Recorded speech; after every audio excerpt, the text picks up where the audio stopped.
Okay, I hear you. Let's look at some properties already, right? Like you're ready to look at properties. Me too. Let's get to that. All right. That's going to be the fun. This is where the treasure hunt starts, right? You know your goals, you know your purpose, you know your whys. You've talked to a mortgage lender, you know what you can afford. That budget's a big piece, and that's going to really determine where you go and invest. So now that you know what you can afford, what's next? This is the class for you. This is a fun one. So before we get started, though, this is what I want you to understand. You're going to have better success. You're going to be better at this. You're going to take more action. If each time we narrow the focus, every time we go look at property, we're narrowing the focus. You become more of an expert in something. The narrower the focus it is, and I'm going to help narrow that focus to start. Let's cover what not to invest in. Okay, so this just take this off your plate. Don't even waste your time. Just so that you're more successful, you're more focused on things that you should be buying. Don't buy anything with an HOA, okay? HOA is not your friend. They eat away at your profits. You got to pay them each month, whether there's anything to repair or not. They love rules, and a lot of times those rules are you can't rent, or we've reached a maximum amount of renters. If one of the other neighbors stop renting, then you can rent. You can't do this to your front yard. You can't do short-term rental. You can't. It's just limiting. I want you to have as many options as possible. And typically the money that you pay out for an HOA doesn't save you in having repair budgets or, not worrying about landscaping because the HOA covers. It's more expensive to have an HOA. Just avoid anything with an HOA and you're going to have much more success. I want you to be calling the shots, not a bunch of homeowners who don't know anything about real estate investing, calling the shots on what's best for your property.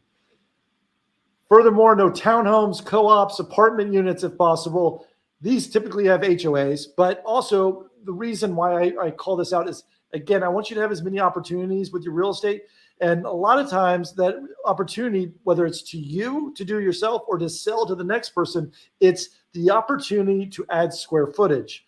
And if you have a townhome or a co-op or an apartment unit, it's difficult to add square footage. You can't bump it up or bump it out. Sometimes you're limited to, many times, or all the times I should say, limiting to where you put the kitchen because you have to share the plumbing with the adjacent neighbor. And so again, this just takes away all the creativity and options that you can have as a real estate investor. And I don't want that for you. I want you to really have a full plate of things to add value to this property.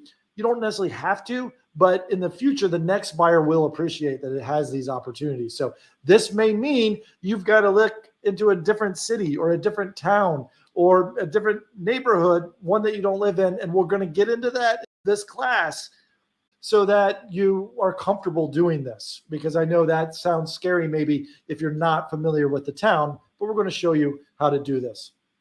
Secondly, do not invest in new construction.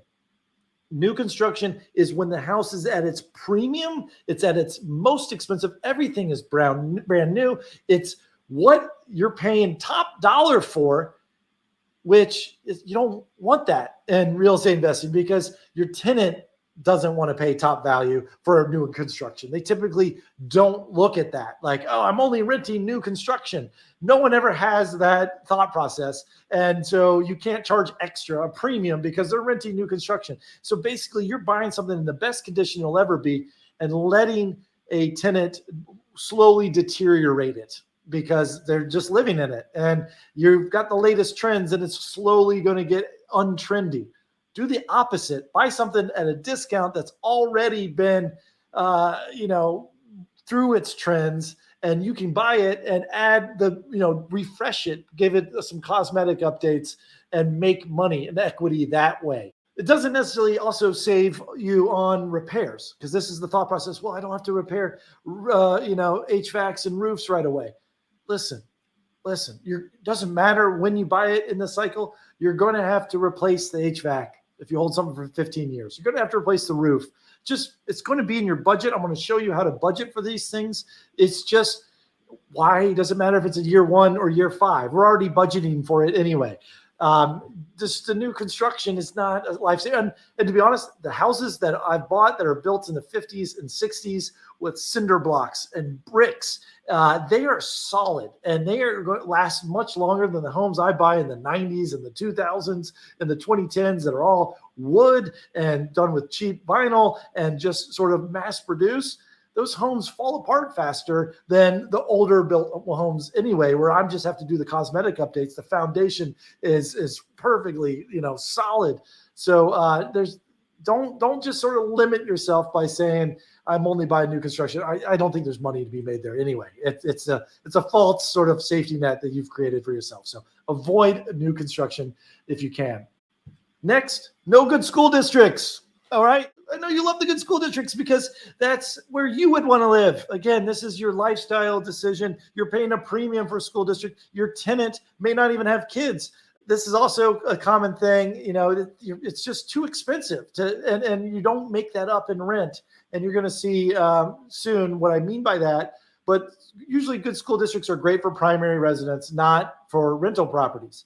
When you buy into a property that's, great schools rating 10 out of 10, that school will probably always be a 10 out of 10. Maybe it goes down from a 10 to a 9 if things really go south, a 10-8, but you're always going to be in a good school district.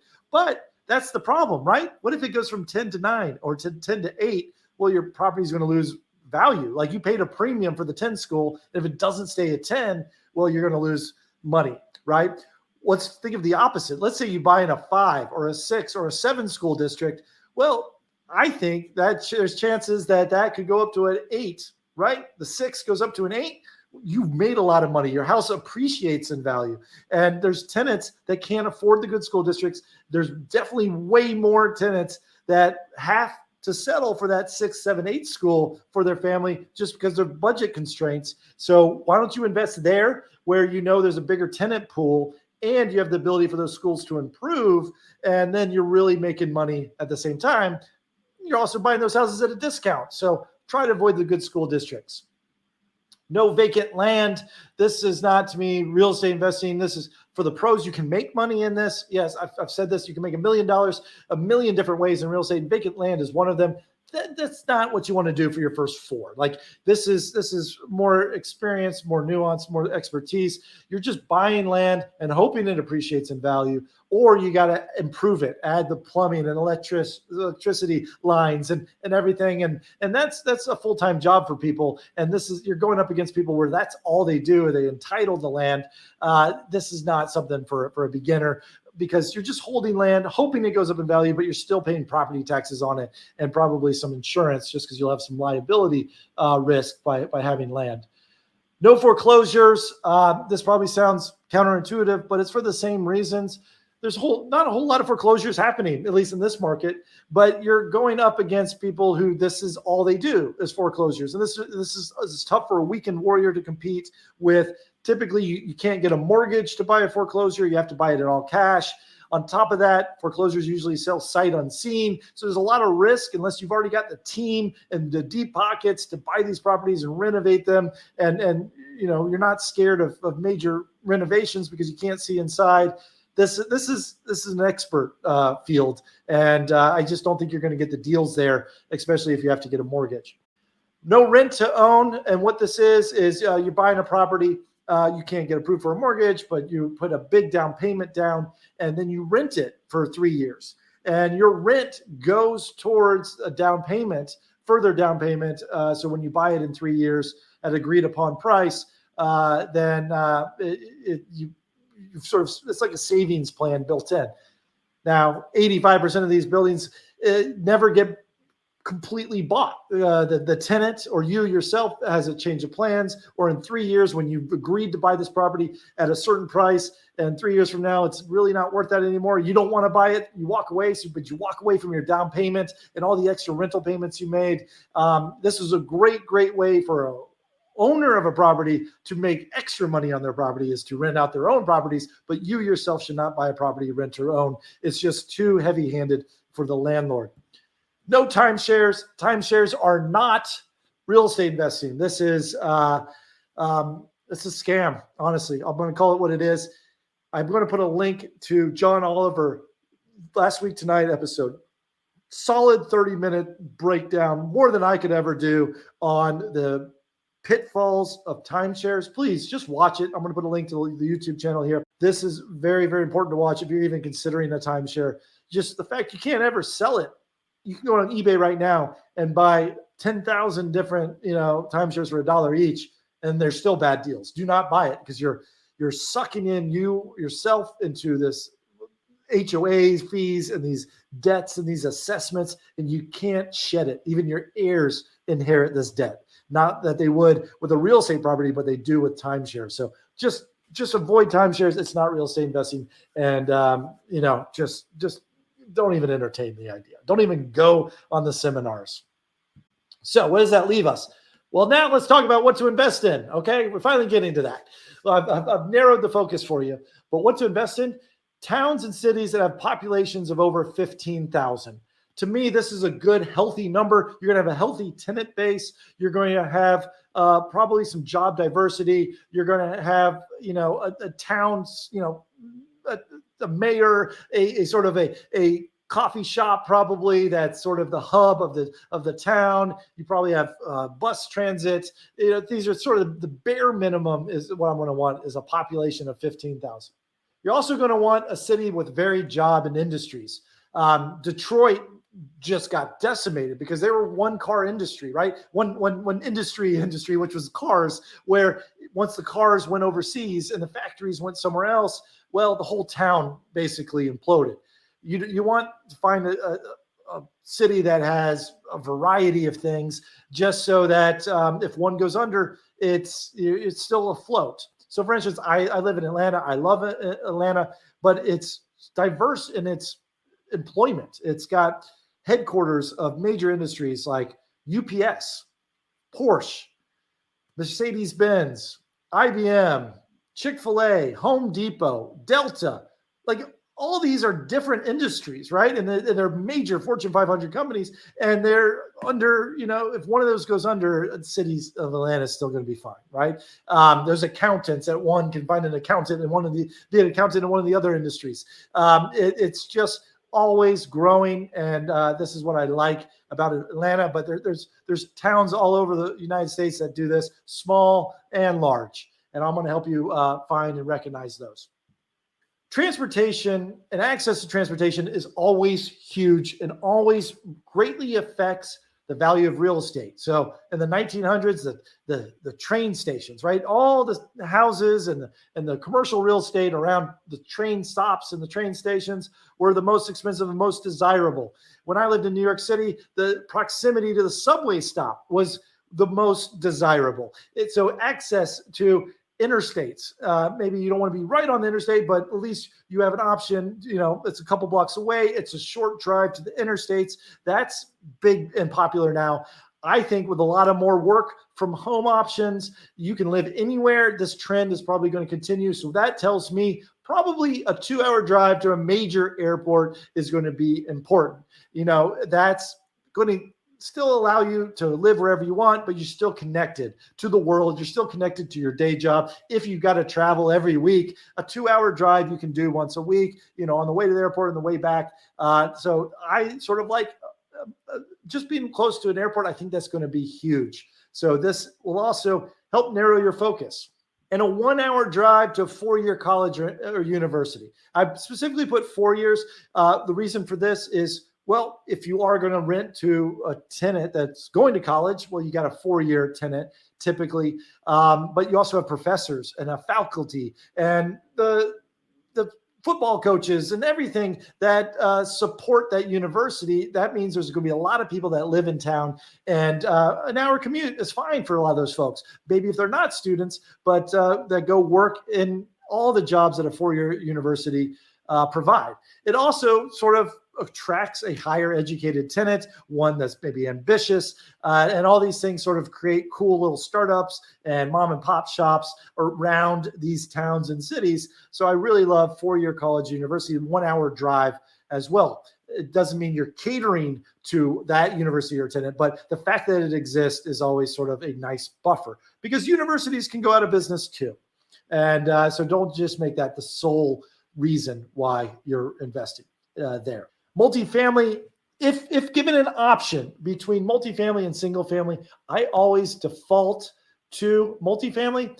And it doesn't mean don't invest in single family. I had to buy and build a portfolio of single family homes before I could fully transition into multifamilies. I'd rather you buy something than nothing. But the reason I like multifamily more is that when you start scaling or when you buy more properties, the expenses get scaled down much faster. So look at it this way.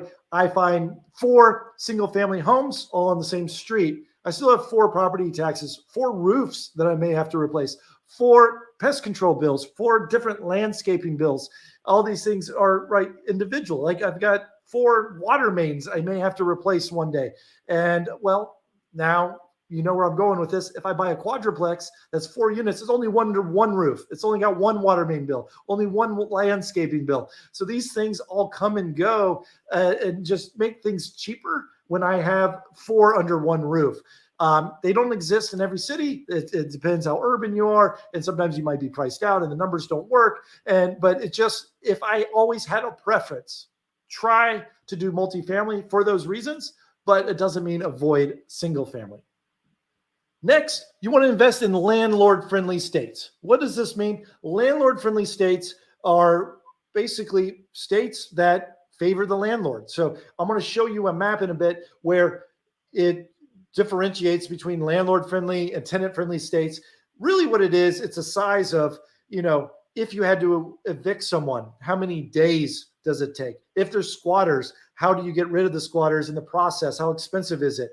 How much money can you collect in security, deposit? How often can you increase the lease and by what amount? Every state has different laws. And if you have to invest somewhere out of state, then you definitely want to focus on landlord-friendly states.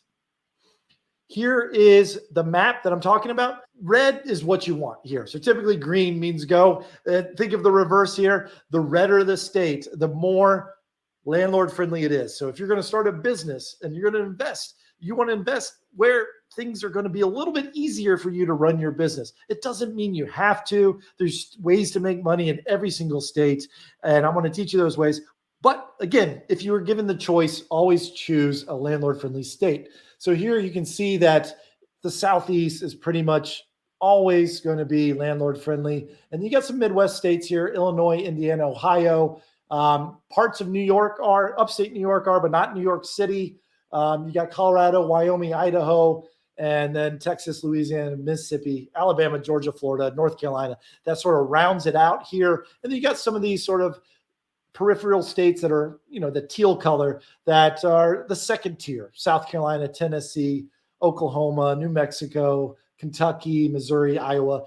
Those are sort of the second tier that I would invest in. And then the third tier would be, I would try to avoid California, pretty much everything on the West Coast, Washington, Oregon, Nevada, Arizona as well, and Alaska, just because they're so tenant friendly. If you do run into problems, it's hard to rectify it.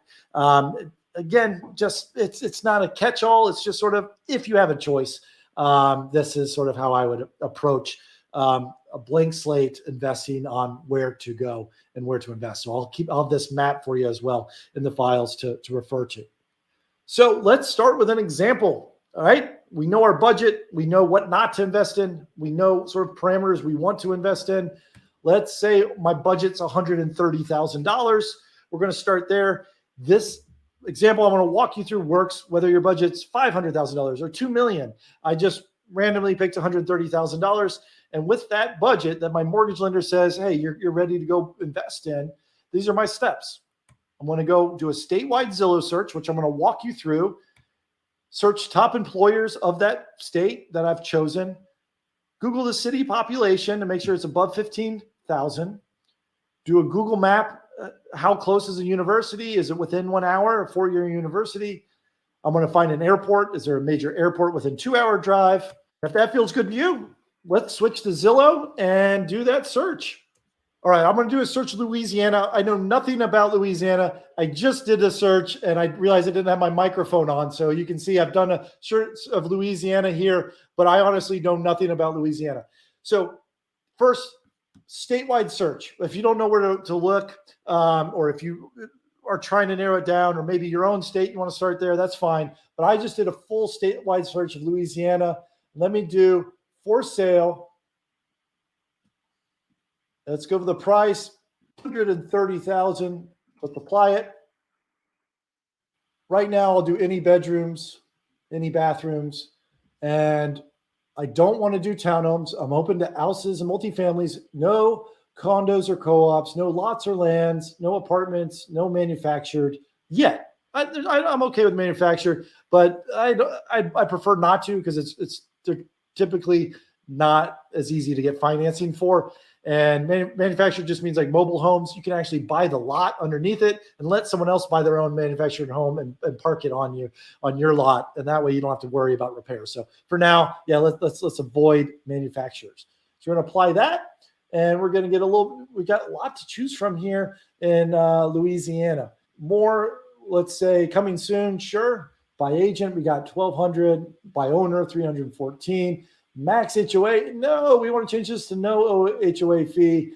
And other than that, I'm open to just exploring. I don't want, to limit myself. I don't want 55 and up communities because those are hard to rent out. Just limits my tenant base. Okay, so let's hit apply here. Still a lot to choose from, right? And so what I'm going to look for is, what areas here that may have an airport and universities. Typically the larger, font size tells me the larger the city. So we got New Orleans, of course, Baton Rouge, Lake Charles over here looks like, and I'm just sizing up. Oh, there's a concentration of homes here. That I like that. That just tells me that, Shreveport might be a good one. It's like a big city. And so let me just pick 2 or 3 out of here. I know Baton Rouge is where LSU is, and New Orleans is a big city. So I want to pick maybe one of these 2 other things I know nothing about.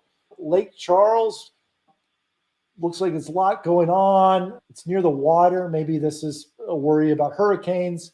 And then Shreveport. So let's kind of dig into Shreveport. I know nothing about Shreveport here, and I see a lot of opportunity here. At least a lot of homes for sale. Shreveport's got an Air Force Base. Barksdale AFB here. It's got a wildlife refuge. So a variety of jobs probably. Airport Road, it's got an airport. So this tells me, okay, maybe I need to do a little bit more work and a little bit more research on Shreveport. So let's do Shreveport, Louisiana. And nearby. Airport. Okay. Well, we've got Touchstone Ridge, the Dixie Airstrip. These look like small airports here. Shreveport Regional Airport. Okay, that's fine. Ideally, I'd like an international airport. You've got a regional airport here. And let me see if I can. If Louisiana is an international airport. No, I may have to zoom out. Oh, okay. It's fairly close to Dallas. I know Dallas has one.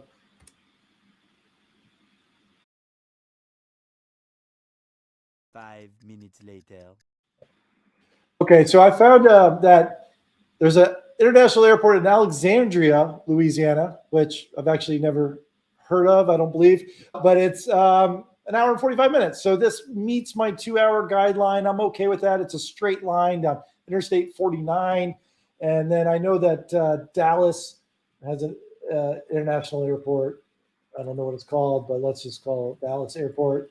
The DFW. Okay, that's a 3-hour drive. So this gives a person an option. I kind of like this because maybe if you want, there's cheaper tickets to going somewhere from Dallas, but you're also connected to Alexandria here. Wow, Houston doesn't look too far away. When I tell you I know nothing about Shreveport, I know nothing about this area. So Houston Airport is 4 hours. So that's a little bit too long. Okay. So yeah, I've got some options south of Louisiana, New Orleans. How far is New Orleans Airport? 4 hours. That's too long. Okay. So we've got Alexandria as our go-to international airport, which is 2 hours away.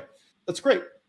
So I'm going to narrow in on Shreveport a little bit more. I'll put it on my, short list that it's meeting my check boxes. Let's say top jobs in highest paying jobs in Shreveport, Louisiana, or what's the highest paying job? What industry is in Shreveport? This is what I want. Okay, I've got AT&T, telecommunications, Walmart, discount department stores, information technology hub there. The government obviously has a lot of jobs. I like the diversity that I'm seeing here. Like these are equal sized companies, right? And they're not telecommunications.